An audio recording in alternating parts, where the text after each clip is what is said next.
रवींद्र चव्हाणांबाबत कसलाही गैरसमज नाही अशी स्पष्टोक्ती जिल्हा बँक अध्यक्ष मनीष दळवी यांनी दिली आहे। पत्रकार परिषदेत विशाल परब्यांच्या उमेदवारीबाबत त्यांना प्रश्न विचारण्यात आला होता, त्यावेळी ते बोलत होते। या संदर्भात मला असं वाटतं की उमेदवारी अर्ज दाखल करण्याच्या आदल्या दिवशी संध्याकाळी ज्यावेळी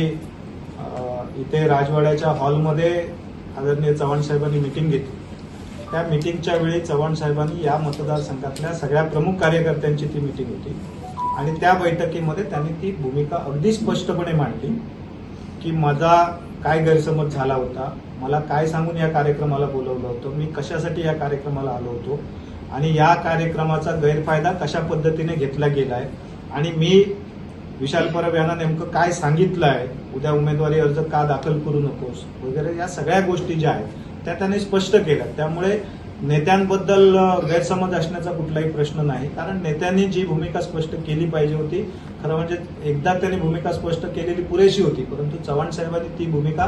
4 वेळा 4 वेगवेगळ्या प्लॅटफॉर्मवर 4 वेगवेगळ्या यंत्रणांच्या समोर ती स्पष्ट केली आणि त्यांनी सांगितलं। एवढं करून ते थांबले नाहीत, तर निवडणुकीचा आपली निवडणूक सांभाळत असताना सुद्धा शेवटच्या टप्प्यापर्यंत सुद्धा प्रत्येक प्रमुख पदाधिकाऱ्याच्या सातत्याने संपर्कात राहिले